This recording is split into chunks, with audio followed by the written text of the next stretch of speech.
In 1986, Porsche launched the greatest supercar the world had ever seen, the 959. And then, a year later, Ferrari responded with the greatest supercar the world had ever seen, the F40.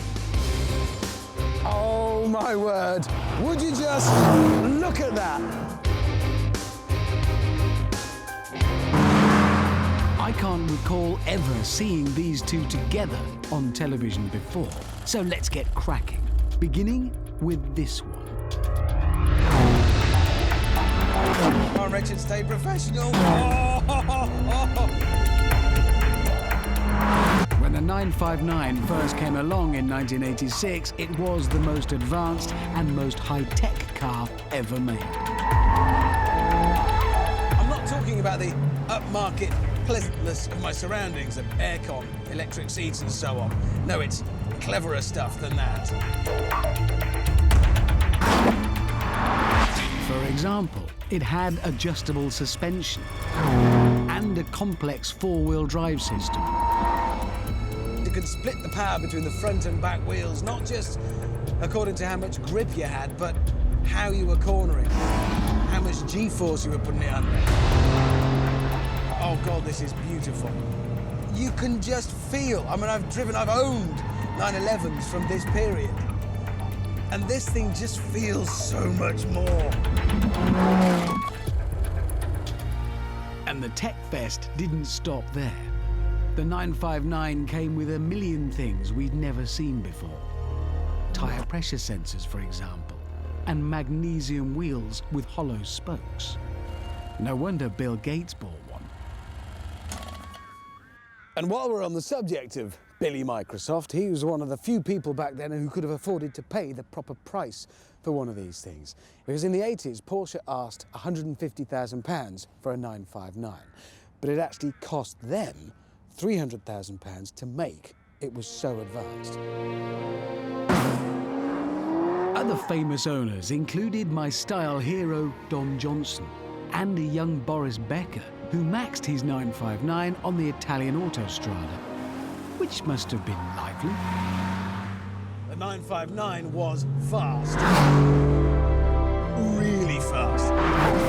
Thanks to its 444 brake horsepower, 2.9-litre flat-six turbocharged engine. In fact, the top speed was 197 miles an hour. Which in 1986 made it the fastest production car in the world. Oh, when the turbos come on. Oh. However, its reign as the Speed King was short-lived. Thanks to this. The 201-mile-an-hour Ferrari F40.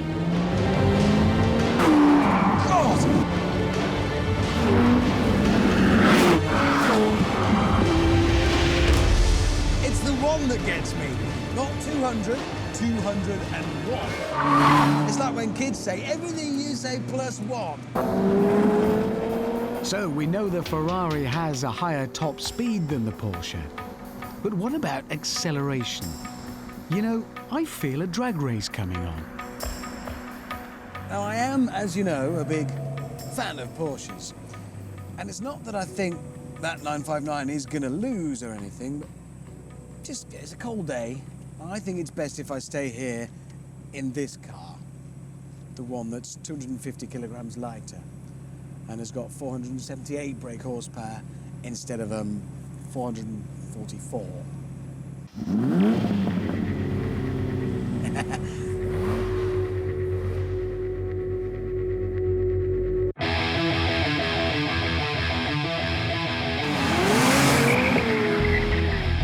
Both these cars, twin turbos.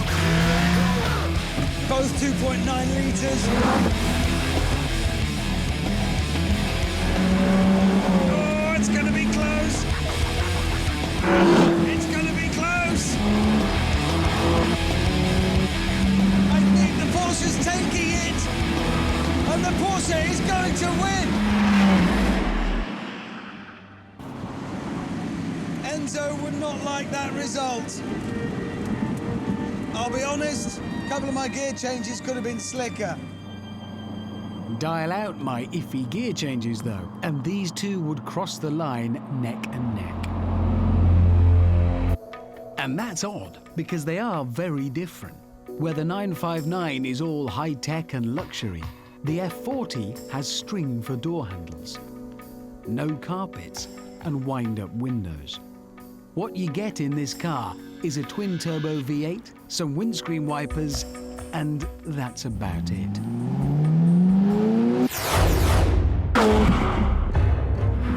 It was the first car to be made entirely of carbon fibre, which was only just starting to happen in Formula One.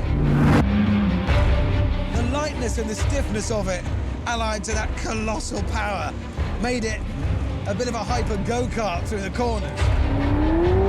As a Porsche fan, it pains me to say this, but in the corners, the F40 is far more exciting. God, that steering wheel is alive.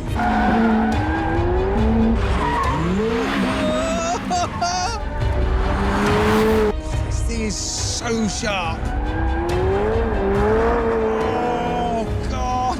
I'm sorry to keep squeaking and making noises, and if it's disturbing you, I apologize. So often it is, don't drive your heroes. Not this time. It's better than I could have imagined. Better than I ever knew as a kid, looking at pictures of it.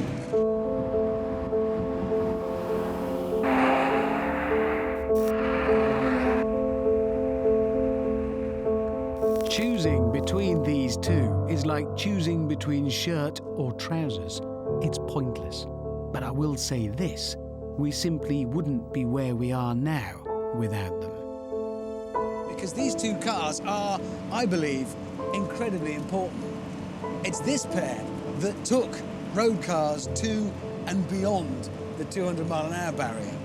Before them, you had Countachs and Testarossas, and in evolutionary terms, they were like man first making it into space. With these two, it was man walking on the moon. They really are that important.